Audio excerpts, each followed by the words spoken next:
Sir प्रणाम, मैं हूं हिमांशु द्विवेदी और स्वागत है आपका हमारी खास पेशकश चर्चा में। चर्चा लंबे समय से दो राज्यों के चुनाव परिणामों के संदर्भ में जो कुछ वातावरण बन रहा है उसी पर केंद्रित चली आ रही है।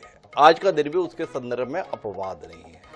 8 अक्टूबर को दो राज्यों के नतीजे आए थे विधानसभा चुनाव के संदर्भ में, एक हरियाणा के, दूसरे जम्मू और कश्मीर के।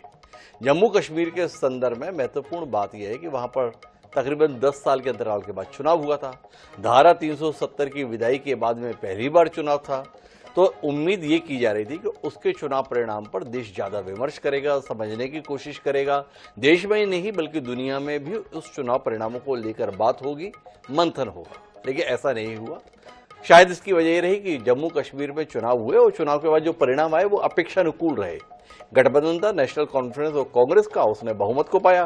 भारतीय जनता पार्टी ने एक मजबूत उपस्थिति दर्ज करी, लेकिन वह उपस्थिति इस दमदारी के साथ नहीं थी जिसमें सरकार बना सके। तो कुल मिलाकर वो बहुत ज्यादा चर्चा का विषय बन रहा है। चर्चा का विषय बन रहा है हरियाणा का चुनाव। हरियाणा के संदर्भ में चुनावी वातावरण ये था कि भारतीय जनता पार्टी 10 साल सत्ता में रहने के बाद अब तो विदाई के कगार पर आ पहुंची है। अब महज औपचारिकता ही चुनाव तक बची है। वहीं दूसरी ओर भारतीय राष्ट्रीय कांग्रेस सत्ता में धमाकेदार वापसी करेगी, ऐसा भी अनुमान था। इस अनुमान पर कांग्रेसियों को आंख मूंद कर भरोसा था और उनके भरोसे को लेकर अंदेशा भारतीय जनता पार्टी को भी था, लेकिन ऐसा हुआ नहीं। कांग्रेस एक बार फिर हार गई। भारतीय जनता पार्टी स्पष्ट बहुमत के साथ सत्ता में आ गई। पर इस चुनाव के साथ में तलखी का स्तर किसी और मुकाम पर ही पहुंच रहा है।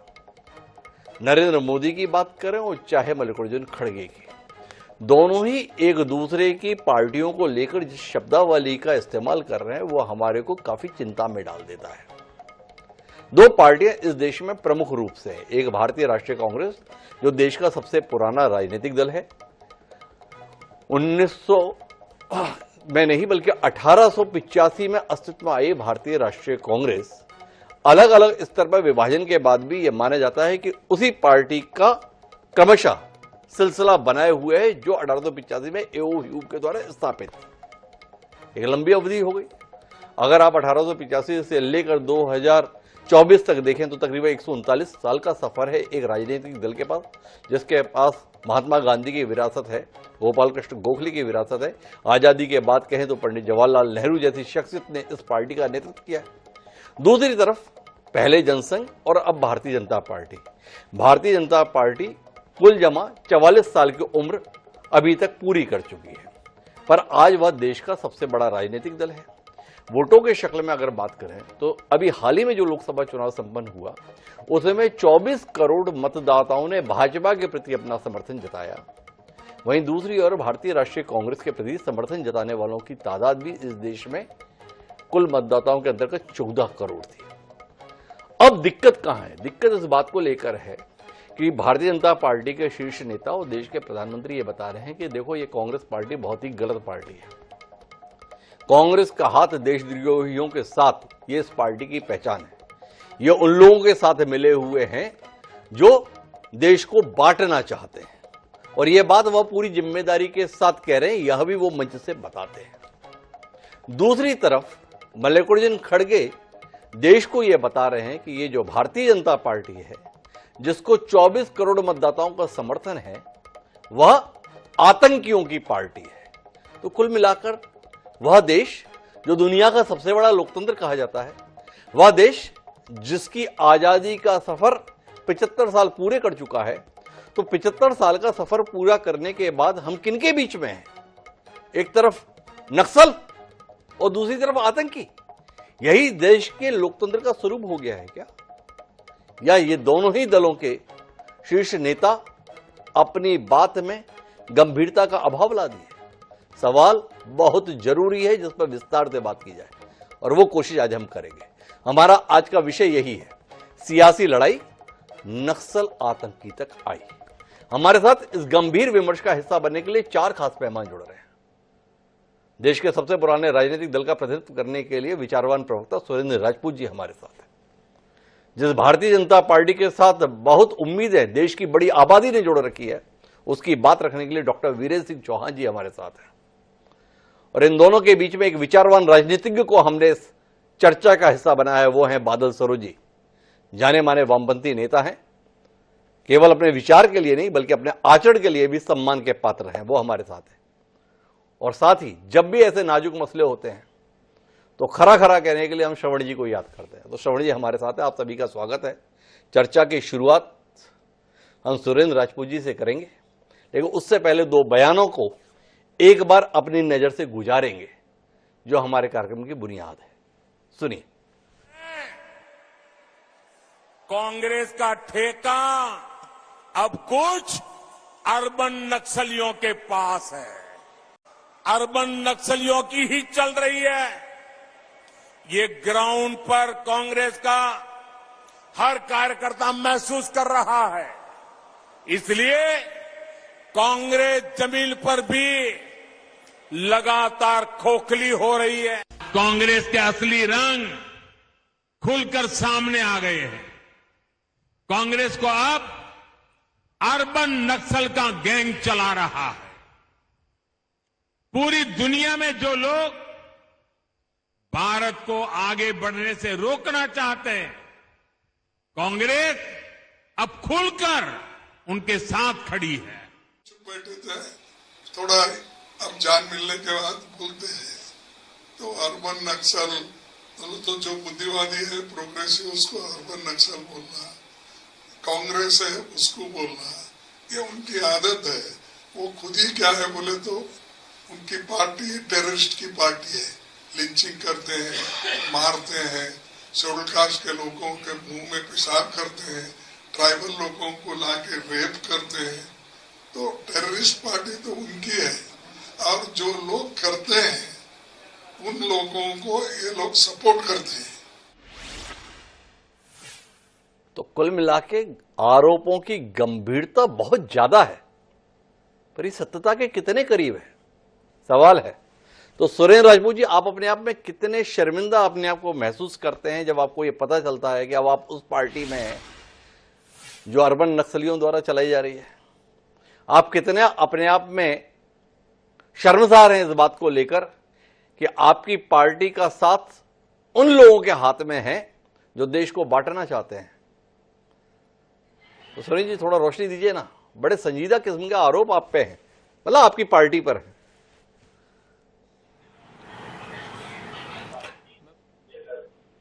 बात आपकी कि अगर शर्म की बात करूं तो आज मुझे इस बात पर शर्म आती है कि मेरा प्रधानमंत्री जो है, जो सर्वशक्तिमान है, वो इस हद पे गिर गए हैं।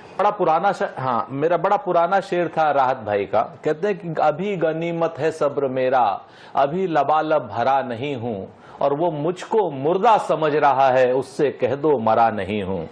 और वो कह रहा है कुछ दिनों में खत्म कर दूंगा नस्ल तेरी, वो कह रहा है कुछ दिनों में खत्म कर दूंगा नस्ल तेरी, है उसकी आदत डरा रहा है और है मेरी फितरत डरा नहीं हूं। कि आज जो परिस्थितियां बन रही हैं, जिस तरीके की भाषा का उपयोग प्रधानमंत्री कर रहे हैं, हमें तो मजबूरन जवाब देना पड़ता है।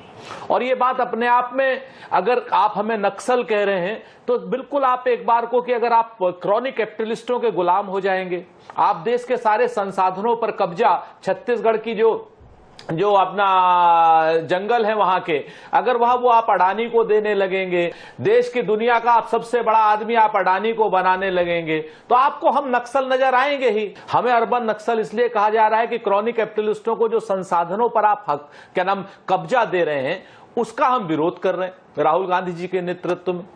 हम छत्तीसगढ़ में जो आपने हंसदा के जंगल, आप लाखों के पेड़ कटवा रहे हैं, हम उसका विरोध कर रहे हैं। इसलिए हमें क्रॉनिक कैपिटलिस्ट के द्वारा जो है वो कहीं ना कहीं हमें फिर से यही कहा जाएगा कि हम साहब अर्बन नक्सल हैं। इन्होंने कोऑपरेटिव बैंक्स बनाए जिससे किसानों को कर्ज पर आसानी हुई, महाजनों के कर्ज से मुक्ति हुई, और जिन्होंने परमाणु विखंडन कर को देश के परमाणु शक्ति संपन्न राष्ट्र बनाया, जिन्होंने जो है पंचायती राज व्यवस्था लाए, जो डिजिटलाइजेशन हिंदुस्तान में किया, राइट टू इंफॉर्मेशन लाए, राइट टू फूड लाए, राइट टू एजुकेशन लाए, और जो मनरेगा जैसी योजनाएं लाए, उनको आप अर्बन नक्सल कहते हैं। और दूसरी तरफ आप जिन लोगों ने देश के सारे संसाधनों को, रेल को, तेल को, भेल को, पीएसयू को, सबको बेच दिया, और वो मुझको मुर्दा समझ रहा है, उससे कह दो मरा नहीं हूं।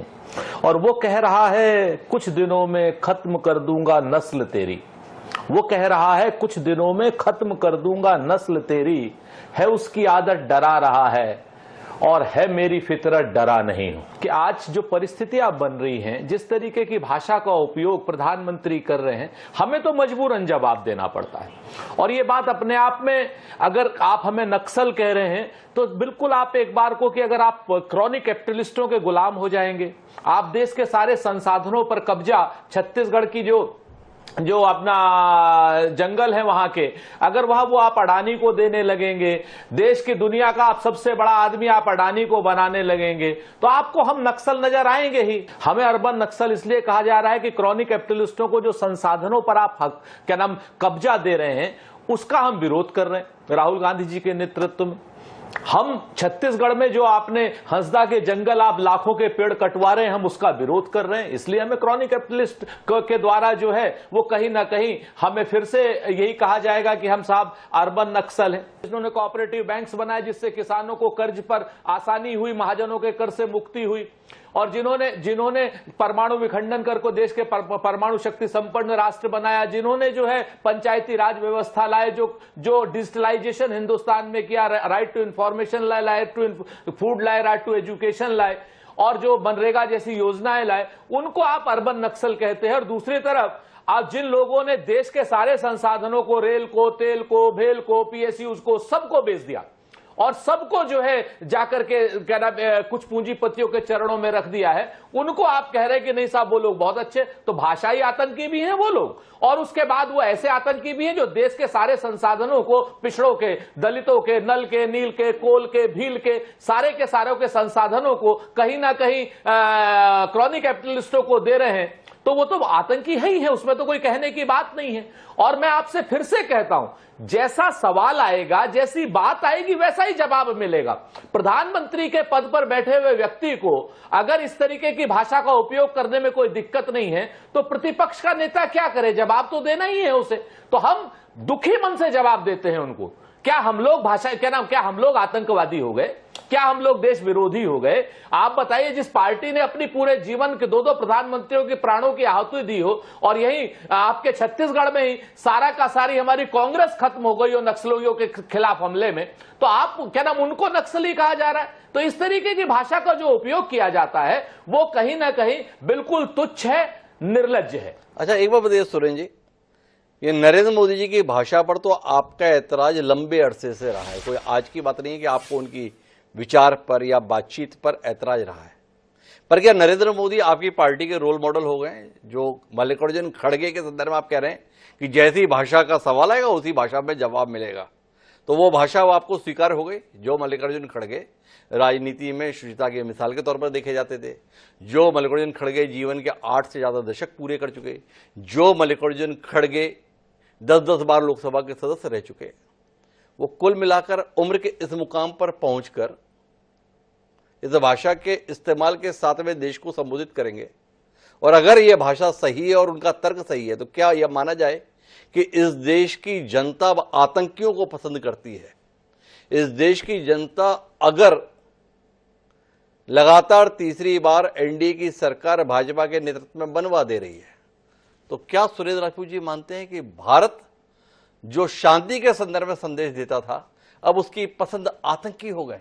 सुरेंद्र जी, दो बातें बड़ी स्पष्ट हैं। पहली चीज, हमें मजबूर किया जा रहा है, अपमानजनक भाषा का समर्थन करता दिखाई, तो हमारे पास और कोई दिखाई देता है, तो हमारे पास और कोई चारा। आप क्या करें? 100 बार अगर हमें गाली दी जा रही है, तो एक बार अगर नरेंद्र मोदी जी के सामने हमारे अध्यक्ष जी ने कुछ कह दिया, तो उसको लेकर के आप अगर कहेंगे, तो निश्चित तौर पर हमसे तो आप पूछने की हिम्मत रखते हैं। लेकिन पिछले 9 साल में उनका जो भाषाई आतंकवाद है, उनकी जो भाषा की गिरावट है, उनसे तो किसी ने नहीं पूछा, आप समेत किसी ने नहीं पूछा। अगर आप लोग इस 9 साल में उनके ऊपर कुछ अंकुश लगा देते, तो हमें इस भाषा की आवश्यकता नहीं पड़ती। तो सुरेंद्र राजपूत जी ने कुल मिलाकर यह बताया कि 9 साल से भाषाई आतंक भाजपा ने मचा रखा है, नरेंद्र मोदी जी ने मचा रखा है। उनका आक्षेप यह भी है कि मीडिया ने उनकी भाषा पर सवाल नहीं किया। इतना डरा के क्यों रखते हैं डॉक्टर वीरेंद्र सिंह चौहान आप मीडिया को और बाकी लोगों को? यह सवाल आपसे है। सुरेंद्र राजपूत जी को लगता है कि सब डरे हुए हैं, सहमे हुए हैं। इतना डरा कर और सहमा कर आप क्यों रखते हैं? देखिए, सुरेंद्र सिंह राजपूत जी ने सबसे पहले तो ये स्वीकार कर लिया कि कांग्रेस पार्टी अनावश्यक रूप से निर्भयता के देश में भयाक्रांत पार्टी है।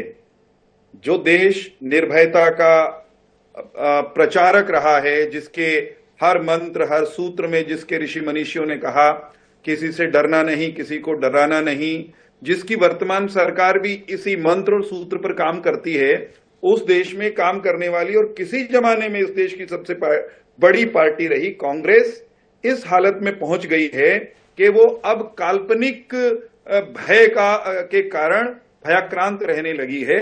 एक बात तो उन्होंने ये स्वीकार की। दूसरी, उन्होंने ये स्वीकार की कि कांग्रेस पार्टी भाषाई रूप से दरिद्रता की, महादरिद्रता की शिकार हो गई। इन्होंने मान लिया कि इनके अध्यक्ष से गलती हुई, इनके अध्यक्ष वो परेशान थे किन्हीं कारणों से, वो उनके साथ कथित रूप से उनकी पार्टी को लेकर के कुछ कहा जा रहा था और इनके पास इन पर जो हमला हो रहा है उस हमले का जवाब देने के लिए कोई सभ्य शब्दावली इनके शब्दकोश में या हिंदी भाषा के शब्दकोश में या अंग्रेजी के शब्दकोश में नहीं रही। मैं माफी के साथ बीच में हस्तक्षेप करूंगा चौहान साहब। अगर सुरेंद्र राजपूत जी के कथनों को आप सही ठहरा रहे हैं और उसकी मीमांसा इस तरीके से कर रहे हैं, तो सुरेंद्र राजपूत साथ में यह भी कह रहे हैं कि हमने उस भाषा में जवाब दिया इस बार जिस भाषा में निरंतर हमसे बातचीत करी जा रही है। अगर भाषाई दारिद्र्य सुरेंद्र राजपूत जी की पार्टी के पास हो गया है, भाषाई दारिद्र्य आपको मल्लिकार्जुन खड़गे के तर्क में दिखाई दे रहा है, तो क्या वीर सिंह चौहान जी इस आरोप को भी स्वीकार कर रहे हैं कि नरेंद्र मोदी भाषाई दारिद्र्य के शिकार हैं और भारतीय जनता पार्टी भाषाई दारिद्र्य के शिकार है? क्योंकि सुरेंद्र राजपूत जी की दलील यह है कि हमने उस भाषा में इस बार जवाब दिया है जिस भाषा में लगातार 9 साल से हमसे बात की जा रही है। जी चौहान साहब, अब थोड़ा इस पर रोशनी दीजिए। डॉक्टर साहब, मैं बिंदुवार उनके हर तर्क को तार तार करने की मंशा से शुरू हुआ था, आपने टोक दिया, आपका आभार, आपका अभिनंदन। मैं ये कह रहा हूं कि मैंने कांग्रेस पार्टी के प्रवक्ता द्वारा स्वीकार की गई भाषाई दरिद्रता की तरफ संकेत किया है। साथ ही मैं ये कहता हूं कि हमने पिछले 9.5 सालों में केवल इतना सा काम किया है। अंग्रेजी में एक कहावत है, कॉलिंग अ स्पेड, ईडियम है, मुहावरा है। चोर को चोर कहना, नक्सलवादी को नक्सलवादी कहना, हिंसक को हिंसक कहना, देश के साथ घात या देश के साथ द्रोह जैसे कार्य करने वाले को उसी नाम से पुकारना जिससे वो डिजर्व करता है। हमने केवल इतना किया है, हमने अपनी ओर से मर्यादा का उल्लंघन नहीं किया। अब गलत को गलत कहना हम बंद कर दें, गलत को सही कहना हम बंद कर दें, इनको प्रसन्न करने के लिए, ताकि इनको हम अच्छे लगने लगे। साहब, ये तो होने वाला नहीं है। मैं सुरेंद्र सिंह राजपूत जी को इनके माध्यम से इनके अध्यक्ष महोदय को ये बताना चाहता हूं, कृपया कान खोलकर, मस्तिष्क के खिड़की दरवाजे रोशनदान खोलकर सुने। प्रधानमंत्री जी गिरे नहीं, प्रधानमंत्री जी ने सत्य का बखान किया है, सत्य को सरल और साधारण हिंदुस्तानी को समझ में आने वाली भाषा में बताया है। बौखलाहट में अगर कोई गिरा है, लड़खड़ाया है, तो वो आपके वयोवृद्ध नेता खड़गे जी लड़खड़ाए हैं। मैं प्रमाण के साथ कह सकता हूं कि कांग्रेस पार्टी अर्बन नक्सल्स की श्रेणी में आने वाले अपने नेताओं कार्यकर्ताओं के कारण अर्बन नक्सल्स की समर्थक कहलाती है। नक्सल्स कौन हैं? नक्सल्स, ये उनको, इनके अध्यक्ष तो उनको प्रोग्रेसिव कह रहे हैं, आधुनिकतावादी कह रहे हैं। इनके नक्सल्स वो लोग हैं साहब, वो वामपंथी विचारधारा के लोग हैं जो सत्ता को हिलाने के लिए, सत्ता को, शासन को डिस्टर्ब करने के लिए सीधे तौर पर हथियार, हिंसा, उसका इस्तेमाल करना चाहते हैं। अर्बन नक्सल्स कौन हैं? वे अर्बन नक्सल्स उन लोगों के लिए एक टर्म यूज में आई है, 2017-18 से शायद इसका इस्तेमाल होना शुरू हुआ है भारत के राजनीतिक और मीडिया जगत में।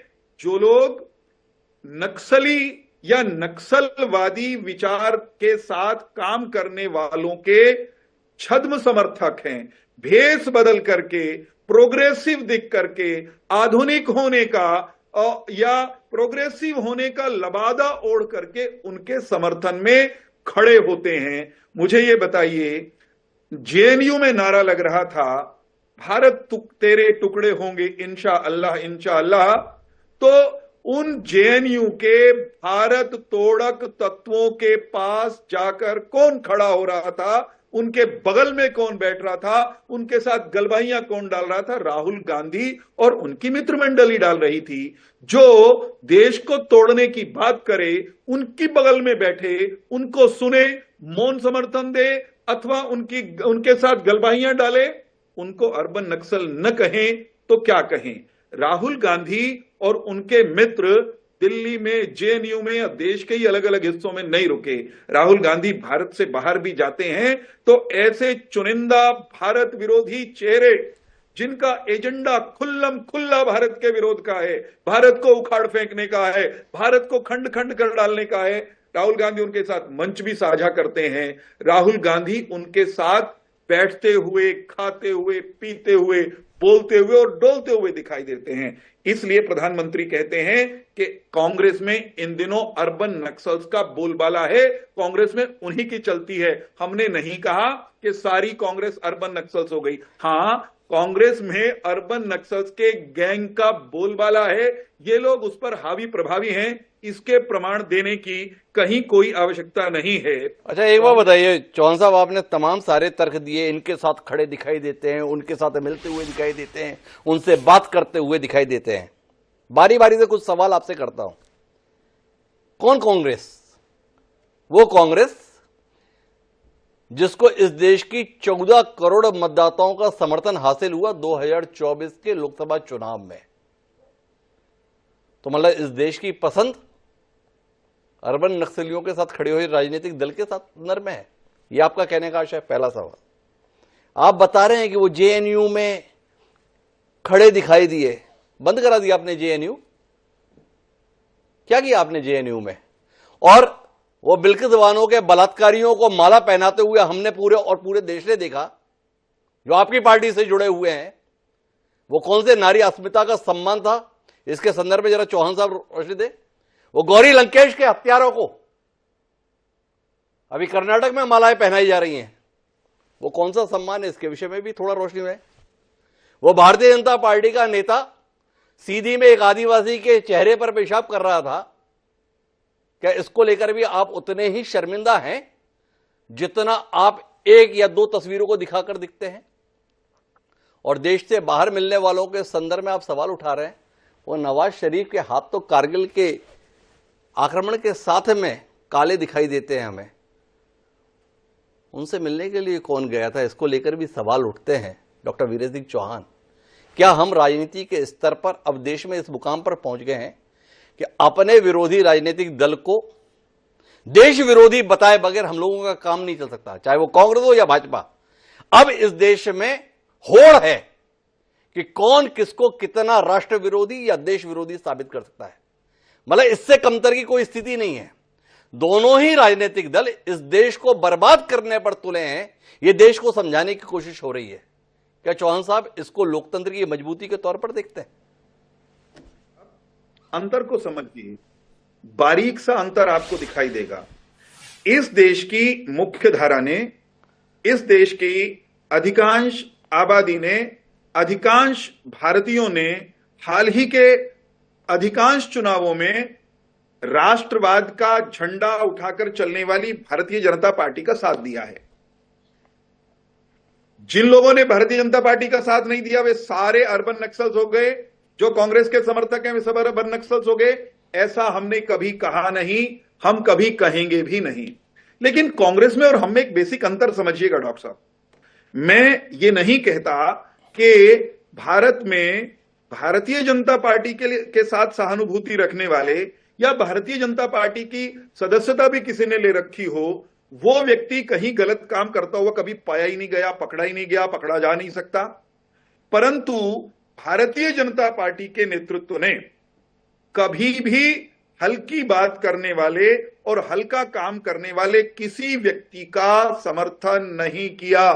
मैं ये दावे के साथ कहता हूं, हमारा कोई प्रमुख कार्यकर्ता, कोई प्रमुख पदाधिकारी कभी आपको पहली बात गलत काम करता हुआ मिलेगा नहीं। गलती से किसी ने कर भी दिया तो हम उसको डिसऑन भी करते हैं और उसकी सार्वजनिक रूप से भर्त्सना भी करते हैं। कहीं चूक होती है तो उसको स्वीकारते भी हैं। मैं ये पूछना चाहता हूं और बताना चाहता हूं, पहले कांग्रेस की तो टॉप लीडरशिप अभद्र भाषा का इस्तेमाल करती है। कांग्रेस की तो टॉप लीडरशिप जेएनयू वालों के साथ जाकर के बैठती है। कांग्रेस की तो top leadership inspector Mohan Chand Sharma की शहादत पर आंसू नहीं बहाती, बल्कि श्रीमती सोनिया गांधी की आंखों में आंसू आते हैं तो उस घटना में मारे गए आतंकी के, नौजवान मुस्लिम आतंकी के लिए उनकी आंखें बहती हैं। ये अंतर है साहब। साधारण कोई ग्राउंड पर काम करने वाला कोई व्यक्ति, उससे चूक हो गई, उसकी गलती, और सोनिया गांधी और राहुल गांधी की गलती और नरेंद्र मोदी जी की गलती को आप एक कैटेगरी में रख करके आपने बिल्किस बानो पे बिल्कुल मौन साध लिया। वो बिल्किस बानो के बलात्कारियों को फूल मालाओं से स्वागत करते हुए हमने देखा। कुछ बोलिए ना उसके संदर्भ में, थोड़ा देश को पता चले। मैं बड़ी स्पष्टता से कह रहा हूं, किसी गलत काम का बचाव न किया है, न करेंगे। लेकिन क्या कांग्रेस के प्रवक्ता, कांग्रेस के लीडर इस बात को स्वीकार करेंगे कि ये जेएनयू के अर्बन नक्सल गैंग को डिसोन करने के लिए तैयार हैं, उनकी हरकतों को डिसमिस करने के लिए तैयार हैं? क्या ये इंस्पेक्टर मोहन चंद शर्मा की शहादत के बजाय मारे गए आतंकी के लिए आंसू बहाने और एक अंतर्राष्ट्रीय आतंकवादी के नाम को जी लगाकर संबोधित करने के शिखर पर किए गए अपराध के लिए शर्मिंदा है? अजीब लोग हैं, अजीब लोग हैं। चौहान साहब का ये कहना है मुझे जाना है बादल सरोज जी के पास, लेकिन राजपूत जी इसमें हस्तक्षेप करना चाहते हैं। एक बार राजपूत जी का हस्तक्षेप सुनते हैं। जी राजपूत जी। 3-4 चीजें ये ऐसी हैं बहुत स्पष्ट रूप से। पहली बात तो ये है कि भारतीय जनता पार्टी वाले इतना जोर जोर से झूठ, असत्य, नीचता के साथ बोलते हैं कि मतलब सुनने वाले के कान में भी ऐसा लगने लगता है कि पहली चीज, मोहनचंद शर्मा जी को अशोक चक्र यानी सबसे सर्वोच्च नागरिक सम्मान देने का काम इन्होंने किया था या कांग्रेस ने किया था? ये फर्जी जो बात है। दूसरी बात, भारत तेरे टुकड़े होंगे इंशाल्लाह इंशाल्लाह वाला जो कोई गैंग अगर कोई था तो उस गैंग के साथ कौन खड़ा हुआ था? आज की डेट में वो 8 पीडीपी के लड़के थे, महबूबा मुफ्ती की सरकार थी, भारतीय जनता पार्टी के समर्थन से थी। वो 8 के 8 लड़के कश्मीर चले गए थे, आज तक उनके खिलाफ केस नहीं हुआ। बाकायदा जिस समय ये टीबी की रिपोर्ट्स, जिससे मैंने कहा ना कि टीबी वालों ने तो बिल्कुल सरेंडर कर दिया, वो लोग तो रेप्टाइल हो गए हैं, चरण बंदना चरण चुंबक हो गए हैं। जिस तरीके से वो एक, आपके चैनल पर नाम लेना ठीक नहीं है, बाकायदा उसका डॉक्टरेट वीडियो सामने आया था जो प्रूफ हुआ था कि वो कन्हैया एंड कंपनी ने ऐसा कोई नारा नहीं लगाया था। जिन 8 लड़कों ने लगाया तो भारतीय जनता पार्टी के सपोर्टर थे। एक बात। दूसरी बात, जो सबसे बड़ी बात कह रहे हैं ये कि राहुल गांधी के ऊपर आरोप लगाना और नरेंद्र मोदी जी के ऊपर, हम तो बहुत साफ साफ एक बात को कहते हैं ना कि आप अब नरेंद्र मोदी जी की बात सुन लीजिए। आप आईएसआई को पिछले 70 साल में हिंदुस्तान में कोई नहीं, किसी की हैसियत नहीं थी कि जो ला पाया हो। आईएसआई को हिंदुस्तान की धरती पर पैर रखने की इजाजत अगर किसी ने दी, और अगर आप डिसोन करने की हैसियत रखते हैं, हिम्मत रखते हैं और हौसला रखते हैं डॉक्टर चौहान, तो आज डिसोन कर दीजिए नरेंद्र मोदी जी को। आप डिसोन कर दीजिए लाल कृष्ण आडवाणी को, जिन्ना की मजार पर और निशाने पाकिस्तान पर अगर कोई आदमी आज तक गया है पिछले 75 सालों में तो वो एक अटल बिहारी वाजपेयी जी गए हैं और दूसरे नंबर पर गए हैं लाल कृष्ण आडवाणी जी। आप डिसोन कर दीजिए इन दोनों नेताओं को अगर आप में हिम्मत है, हैसियत है और हौसला है। मैं आपको फिर से कहता हूं, बगैर बुलाए पाकिस्तान अगर हिंदुस्तान का कोई छोटा मोटा कोई आदमी चला जाए तो कोई बात नहीं। नरेंद्र मोदी जी बगैर बुलाए खिचड़ी खाने गए थे, बिरयानी खाने गए थे, उनकी अम्मा के पैर छूने गए थे या किसी आतंकवादी से मिलने गए थे, आप बगैर बुलाए गए थे। डिसोन कर दीजिए आप नरेंद्र मोदी जी को। अगर आप में हिम्मत हो तो निश्चित तौर पर आपके हम हौसले को सलाम करेंगे, और अगर आपके पास प्रमाण हो मैं तो प्रमाण के साथ कह रहा हूं कि 8 क्या नाम वो आतंकवादी या वो जो अलगाववादी जो लोग थे वो पीडीपी के दबाव में आकर के भारतीय जनता पार्टी ने भारत तेरे टुकड़े होंगे इंशाअल्लाह वाले नारे को कहने वाले 8 के 8 लोगों को कश्मीर भेजा था और उनके खिलाफ केस बंद कर दिया था। जिम्मेवारी से कहता हूं, और मोहनलाल शर्मा जी का भी मैंने आपको बता दिया। अगर आप में तो सुरेंद्र राजपूत जी ने सारे तर्क दिए हैं। मैं आऊंगा चौहान साहब आपके पास में, लेकिन मुझे इस कार्यक्रम को विस्तार देना है वैचारिक स्तर पर, ना कि निजी आरोप प्रत्यारोप पर। बादल सरोज जी मेरे साथ में हैं, विचारवान राजनेता हैं, बेहद सम्मान उनके आचार के कारण भी हमारे मन में रहता है। क्या कहते हैं सरोज साहब, आजादी के 75 साल पूरे होने के बाद इस देश के दो मुख्य राजनीतिक दल एक दूसरे को या तो नक्सली बता रहे हैं या आतंकी। क्या वाकई ये दोनों राजनीतिक दलों की यही पहचान है या कुछ और आप देख पाते हैं? मैं पहले तो एक तथ्य आपके सामने रखना चाहूंगा, उसके बाद अपनी बात कहूंगा। और तथ्य यह है कि इस देश का जो सबसे बड़ा न्यूज चैनल अपने आप को बताता है, उसने एक आरटीआई लगाई थी, उसने मतलब संस्थान ने आईटीआई लगाई थी, और उस आईटीआई में ये पूछा था कि भारत में अर्बन नक्सल हैं क्या, अगर हैं तो कहां पाए जाते हैं।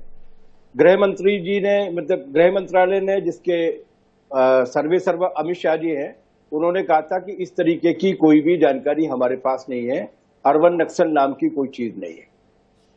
ये जो टुकड़े टुकड़े गैंग वाली बात है, उस पर भी अभी आपने अपने इंट्रोडक्शन में गोपाल कृष्ण गोखले जी का नाम लिया था। उन्हीं की पीढ़ी के एक सज्जन हैं जिनका नाम है साकेत गोखले, वो सांसद भी हैं। उन्होंने एक आरटीआई लगाई और उस आरटीआई के जवाब में गृह मंत्रालय से ये जवाब दिया, जिसके सर्वे सर्वा अमित शाह जी हैं, कि टुकड़े टुकड़े गैंग नाम की कोई चीज नहीं है। मेरी समझ में नहीं आता कि जिस गृह मंत्रालय के वो प्रधानमंत्री हैं, वो गृह मंत्रालय इस तरह का गलत बयान दे रहा है और प्रधानमंत्री जी दूसरी बात कह रहे हैं।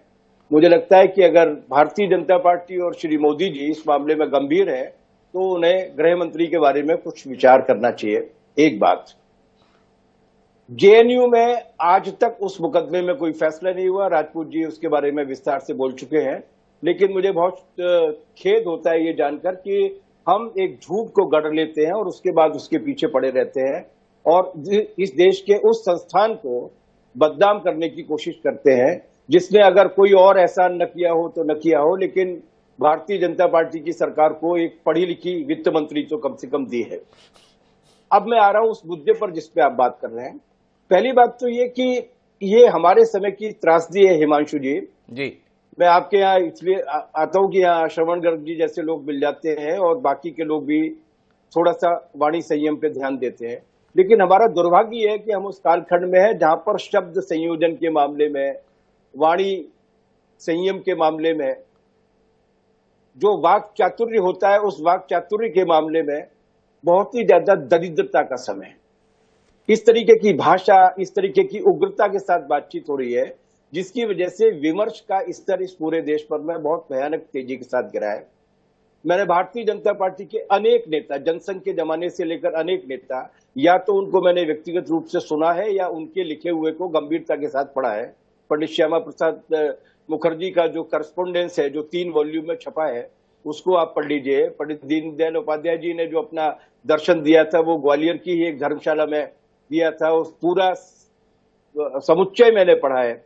और अटल जी को तो हमने देखा है, हमारे शहर के थे और हमें उन पर लाड़ भी है, सम्मान भी है। यहाँ तक कि लालकृष्ण आडवाणी जी, जिनकी छवि दूसरे तरीके की बनाई गई, इन लोगों के बोलचाल के शब्दों को देख लीजिए और उसके बाद की ये जो आज की जो पीढ़ी है उनकी, उसके तेवर, उसकी भाव भंगिमा, उसकी भ्रकुटियां देख लीजिए। ऐसा लगता है जैसे कि हम किसी 140 करोड़ लोगों की एक 5000 वर्ष पुरानी सभ्यता वाली सुसंस्कृत लोकतांत्रिक जनवाद में काम नहीं कर रहे हैं, बल्कि कोई एक कुश्ती का मुकाबला देख रहे हैं और वो भी किसी चौराहे पर खड़े होकर। ये बहुत दुखद बात है, बहुत ही दुखद बात है। इससे हम तात्कालिक रूप से एक आध बात को जीत सकते हैं कि मैंने ये कह दिया और तूने ये कह दिया, लेकिन अंततः हम भविष्य के लिए जिस तरीके की पीढ़ी को तैयार करना चाहते हैं उसको नहीं कर पाते हैं। इसलिए बड़ी चिंता का विषय ये है कि एक ऐसा पैरामीटर हमने तैयार कर दिया है शब्दावली का और बोलचाल का कि वो इस तरीके से इस भाषा में बात हो रही है, वो कोई भी कर रहा हो, लेकिन इस भाषा में बात हो रही है। इसकी जिम्मेदार अगर कोई है, इसकी शुरुआत अगर किसी ने की है तो वो भारतीय जनता पार्टी ने की है। और वो जो उन्होंने कहा है खड़गे साहब ने खड़गे साहब ने क्या कहा उसके शब्दों पर जाने की बजाय हम उन तथ्यों पर जाए जिसके बारे में उन्होंने रोशनी यहाँ पर डाल दिया। अभी शर्मा जी के नाम का यहाँ पर जिक्र हुआ। एक इंस्पेक्टर था जिसका नाम था सुबोध कुमार सिंह, और उस इंस्पेक्टर को मार डाला गया बुलंदशहर के अंदर उत्तर प्रदेश में। और मैं ये पूरी प्रामाणिकता के साथ कह रहा हूं कि जिन पर उसे मारने के आरोप लगे वो भारतीय जनता पार्टी के विधायक के प्रत्याशी बने, बाद में अभी भी मुकदमा चल रहा है, और बाकी के सारे नेता, कोई उपाध्यक्ष है कोई अध्यक्ष है। इस तरीके का आचरण अगर हमारी राजनीतिक पार्टियां करने लगेंगी कि घोषित रूप से जो आरोपी हैं, अभियुक्त हैं, उन लोगों को भी हम अगर सम्मानित करने लगेंगे, तो इसका मतलब यह है कि ये केवल बोलचाल की भाषा नहीं है, ये हमारे आचरण की भी भाषा बन गई है। ये ज्यादा चिंताजनक बात है। और इसी संदर्भ में आखिरी बात, ये नौबत कब आती है? ये नौबत तब आती है जब आपके पास बताने के लिए कुछ नहीं होता, कहने के लिए कुछ नहीं होता। आप चिल्ला रहे हैं, तीसरी बार आप जीत कर आए हैं। अर्बन नक्सल अगर इस देश में है तो आप इस देश के प्रधानमंत्री के रूप में कर क्या रहे हैं? उनको रोकिए, थामिए, एक्सपोज कीजिए, गिरफ्तार कीजिए। अगर टुकड़े टुकड़े गैंग इस देश में है तो आप गृह मंत्री और आपकी पूरी की पूरी बहुमत वाली सरकार है, क्या कर रही है? ये सिर्फ राजनीतिक विमर्श में अपनी असफलताओं को, अभी जो रिपोर्ट आई है जिसमें हम भुखमरी के सूचकांक में भी नीचे चले गए, प्रेस फ्रीडम में नीचे चले गए, हीमोग्लोबिन में नीचे चले गए, इन सारी उपलब्धियों को छुपाने के लिए इस तरीके की भाषा का इस्तेमाल हो रहा है। मैं एक नागरिक के नाते ये बात कह रहा हूं कि ये बहुत बुरी बात है। इस देश के नेताओं के भाषण, चाहे वो विपक्ष के हों चाहे वो सत्ता पक्ष के हों, एक पूरी की पूरी देश को, पूरी की पूरी पीढ़ी को संस्कारित करते थे, शिक्षित किया करते थे। आज डर लगता है। मैंने ऐसे परिवार देखे हैं जो पढ़े लिखे हैं, उन परिवारों ने ये कह रखा है कि भाई अगर किसी फलाने नेता का भाषण चल रहा होगा तो टीवी को म्यूट कर दीजिएगा, क्योंकि हम अपने बच्चों की भाषा को बिगाड़ना नहीं चाहते। इस भाषा को बिगड़ने से रोकिए तो देश बचेगा। इस भाषा को बिगड़ने से रोकिए, ये बादल सरोज जी का कहना है। पर श्रवण जी, मैं आपके पास में एक दूसरे सवाल को लेकर आना चाहता हूं। एक होती है नीति और एक होती है नीयत। नीति के संदर्भ में यह सवाल उठ सकते हैं कि इस नीति से राज्य या देश का भला हो रहा है या राज्य या देश का नुकसान हो रहा है। और नीयत के साथ में सवाल खड़ा होता है कि नीयत क्या है, देश का भला करना या देश का नुकसान करना। आपसे जानना ही चाहता हूं श्रवण जी, एक लंबा जो आपका सार्वजनिक जीवन है, क्या आज इस देश के दो राजनीतिक दल एक दूसरे की नीति को संदेह के दायरे में नहीं ला रहे हैं? ये राजनीतिक दल एक दूसरे की नीयत को संदेह के दायरे में ला रहे हैं देश के सम्मुख, और ये बता रहे हैं कि इनकी मंशा देश को खत्म करने की है, इनकी मंशा देश को बांट देने की है, इनकी मंशा देश को दुनिया के नक्शे से मानो खत्म कर देने की है। क्या श्रवण जी इसी रूप में इस चीज को देख रहे हैं या कुछ और देख पा रहे हैं? थोड़ा रोशनी मिले श्रवण जी, किस कालखंड में आ गए हम? देखिए, मैं नियत पर तो शक नहीं कर रहा हूं, प्रधानमंत्री की नियत पर तो शक नहीं कर रहा हूं, और न खड़गे साहब की नियत पर शक कर रहा हूं कि देश को लेकर ये कोई इस तरह का इनके मन में हो। मैं इस बात पर शक कर रहा हूं कि नियत जो है वो सत्ता के लिए विपक्ष को खत्म करने की है। मोदी जी की जो भाषा है उसको मैं थोड़ा सा, क्योंकि मैं विपक्ष की भाषा पर इसलिए ध्यान नहीं देना चाहता हूं कि वो रिएक्शन में है, उत्तेजना में है, पीड़ा में है। और एक 82 साल का आदमी जिस तरह से प्रतिक्रिया व्यक्त करता है उस पर है कि जो मोदी जी की उम्र से 20 साल बड़ा है, वो जो 10 साल बड़ा है, वो किस तरह से बोल रहा है। मुझे मोदी जी की भाषा पर आश्चर्य नहीं हो रहा है हिमांशु जी। मैं 2002 में गुजरात पहुंचा था और पिछले 22 सालों से मोदी जी को सुन रहा हूं। वो ऐसे ही बोलते हैं। आपने बहुत सारे उदाहरण दिए, बिल्किस बानो का, लंकेश गोरी का, तमाम उदाहरण दिए।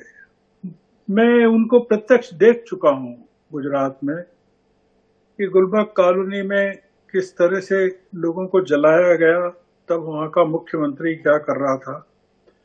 बेस्ट बेकरी में देखने गया तो मैंने देखा कि किस तरह से जली हुई थी।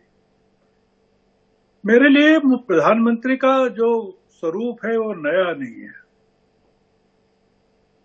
मुझे तकलीफ थोड़ी ये हुई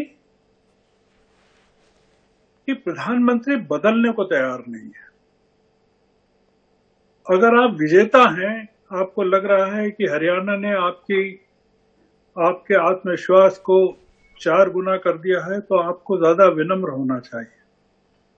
आप कह रहे हैं कि कांग्रेस का ठेका अर्बन नक्सलियों के पास है। अर्बन नक्सलियों को भारतीय जनता पार्टी की सरकार जेलों में डालती है, कुछ लोगों की मौत हो जाती है। स्टेन स्वामी की मौत हो गई अंदर, साईं बाबा की बाहर आने के बाद हो गई। अदालतें उनको छोड़ देती है, वो कहते हैं कि नहीं, अर्बन नक्सली नहीं है। अब जजों को जेलों में डाल दिया जाना चाहिए कि वो अर्बन नक्सली इनको क्यों नहीं मान रहा है। अदालतों पर ताले लगा देना चाहिए। खड़गे जी ठीक कह रहे हैं कि आप आतंकवादी हैं। आतंकवाद की अगर परिभाषा ये नहीं है कि लोगों की लिंचिंग की जाए, मॉब लिंचिंग की जाए, जला दिया जाए, तो पूछा जाना चाहिए कि आतंकवाद की परिभाषा और क्या हो सकती है। आपने जितने सवाल उठाए, भारतीय जनता पार्टी के जो वीरेंद्र सिंह जी चौहान है डॉक्टर, उन्होंने एक का भी जवाब नहीं दिया, एक का भी नहीं। ये जो नियत का मामला है वो अटल जी के साथ नहीं जुड़ा था, आडवाणी जी के साथ भी नहीं जुड़ा था। मैंने दोनों से कई बार बात भी की है, उनके साथ यात्राएं भी की है, विदेशों की यात्राएं भी। पर ये भारतीय जनता पार्टी में अधिकांश नेताओं के साथ नहीं है ये मामला। मैं उनको बहुत व्यक्तिगत रूप से जानता हूं और वो भी मुझे जानते हैं। ये पूरा मामला केवल एक व्यक्ति के साथ है, और जिसको हमारे युवा वीरेंद्र सिंह चौहान डिफेंड कर रहे हैं, बचा रहे हैं, और वो उसी जुबान में बोल रहे हैं, दुर्भाग्य से, जिस जुबान में प्रधानमंत्री बोलते हैं। तो ये जो पूरा का पूरा मामला है नियत का, वो इस तकलीफ पे आके अटक जाता है कि आप विपक्ष को हिंसा के लिए भड़का रहे हैं। आप विपक्ष को जानबूझ करके उत्तेजित कर रहे हैं कि वो रिटेलिएट करे। कोई कारण नहीं है कि 82 साल का जो अध्यक्ष है वो इस तरह की जुबान में पहली बार बोलना पड़े उसको। आप एक पार्टी के 140-39 वर्ष पुरानी पार्टी को कह रहे हैं कि उसका ठेका अर्बन नक्सलियों के पास है। कांग्रेस जमीन पर भी अपना आधार खोलती जा रही है। कांग्रेस को आप अर्बन नक्सलियों की गैंग चला रहा है। आप कह रहे हैं अर्बन नक्सलियों की गैंग चला रहा है, मतलब खड़गे साहब उसके सरगना है, राहुल गांधी उसके सरगना है, सोनिया गांधी उसकी सरगना है। आप बताइए कि देश का कौन सा नागरिक इस चीज को स्वीकार करेगा? आप इस तरह के जो आरोप लगा रहे हैं, कौन स्वीकार करेगा? तो ये जो संकट है हिमांशु जी, गहरा संकट है, और मुझे लग रहा है कि मैं प्रधानमंत्री को भी इस जुबान में पहली बार सुन रहा हूं। एक बात आपसे और कहना चाहता हूं जी, ये जो उन्होंने इस्तेमाल किया है अर्बन, वो कह रहे हैं अर्बन नक्सलियों के समर्थक हैं, ये तो कहा उन्होंने पहले। उन्होंने ये भी कहा कि टुकड़े टुकड़े गैंग के समर्थक हैं, पर उन्होंने कभी ये नहीं कहा कि कांग्रेस अर्बन नक्सलियों की गैंग है। तो मैं इसमें एक नया प्रधानमंत्री का चेहरा ढूंढ रहा हूं कि क्या वो, मतलब जो चीजें प्रधानमंत्री ने कही हैं वही चीज मुरब्बे में लपेटकर भागवत जी ने कही, पर उनके कहे से इतनी पीड़ा नहीं होती कि वो नागपुर में उन्होंने जो विजयादशमी पर कहा कि ये लोग विपक्ष जो है विभाजन की राजनीति कर रहा है, समाज को बांट रहा है, उन्होंने इन शब्दों का इस्तेमाल नहीं किया। और दिक्कत यह है कि वीरेंद्र सिंह चौहान उसका बचाव कर रहे हैं। पर मैं माफी के साथ श्रवण जी थोड़ा हस्तक्षेप के साथ में आपकी दृष्टि चाहता हूं। आपने अपनी पूरी बातचीत में इस बात पर बहुत ज्यादा जोर दिया कि कांग्रेस के राष्ट्रीय अध्यक्ष की उम्र 82 साल है, तो क्या 82 साल की उम्र के चलते उनके कहे हुए को नजरअंदाज कर देना चाहिए? जिसे 24 करोड़ मतदाताओं का समर्थन प्राप्त है, क्या वो भारतीय जनता पार्टी आतंकवादियों की पार्टी है? जनसंघ से लेकर 2024 तक भारतीय जनता पार्टी की यात्रा को क्या श्रवण गर्ग जैसा सुलझा हुआ पत्रकार एक आतंकियों की पार्टी के रूप में तब्दील होने के रूप में मान्यता देता है? ये सवाल मौजूद है, उतना ही मौजूद है। और क्या उतनी आपत्ति श्रवण जी को नहीं है जितना उन्हें नरेंद्र मोदी जी की भाषा पर है, उतनी आपत्ति उन्हें खड़गे जी के बयान पर क्यों नहीं है? ये मेरा सवाल विनम्रता के साथ श्रवण जी से है। देश का सबसे पुराना राजनीतिक दल और उसका इतना अनुभवी राष्ट्रीय अध्यक्ष देश के सबसे बड़े राजनीतिक दल को आतंकवादियों की पार्टी करार दिया है, स्वीकार होना चाहिए, पहला सवाल।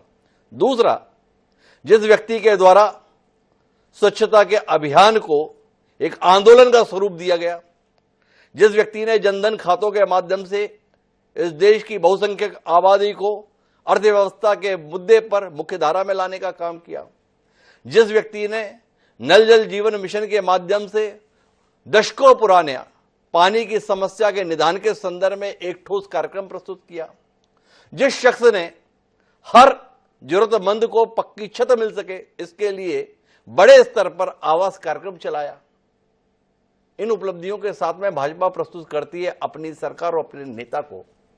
क्या वो पार्टी और वो नेता आतंकवादियों के सरगना के तौर पर देखा जाना चाहिए, या आप मानते हैं ये उतना ही आपत्तिजनक है जितना इस देश की आजादी में महती भूमिका निभाने वाली कांग्रेस पार्टी को सीधे तौर पर राष्ट्र विरोधी करार दिए जाने की कोशिश लंबे अरसे से चल रही है? श्रवण जी, देखिए, आपने जिन उपलब्धियों का जिक्र किया वो एक अलग विषय है बहस का जी, क्योंकि सरोज जी ने कई उपलब्धियां बताई है जो ग्लोबल इंडेक्स में हम कहां खड़े हैं, तो मैं आपको और 25 गिना सकता हूं, तो हमको उसमें नहीं जाना चाहिए जी। अभिव्यक्ति की आजादी में कहां है, हंगर इंडेक्स में कहां है, ह्यूमन राइट्स में कहां है, रिलीजियस फ्रीडम में कहां है, मैं आपको कई चीजें गिना दूं, उसमें नहीं जाएं जी। आपका मूल प्रश्न ये है कि हिमांशु द्विवेदी जी ने श्रवण गर्ग को गाली दी, तो क्या श्रवण गर्ग को भी गाली देना चाहिए क्या? मूल प्रश्न ये है जी। मेरा ये मानना है कि खड़गे जी ने कोई गाली नहीं दी। उन्होंने ये नहीं कहा कि भारतीय जनता पार्टी आतंकवादियों की गैंग है, उन्होंने ये नहीं कहा। और जो भारतीय जनता पार्टी के जिस तरह के आचरण नरेंद्र मोदी जी के नेतृत्व में व्यक्त हो रहे हैं, जिस तरह की भाषा का इस्तेमाल कर रहे हैं, मैं उसमें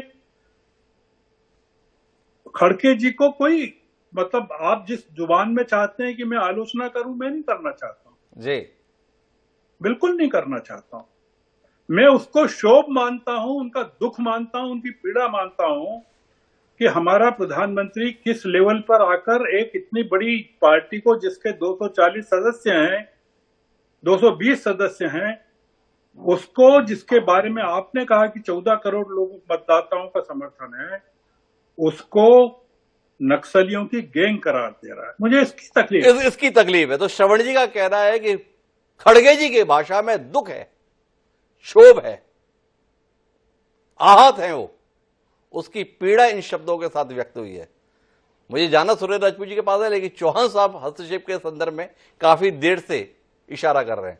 चौहान साहब, निशाने पर आप ही हैं, अधिकार आपका बनता है और मेरा दायित्व कि आप अपना पक्ष रखें।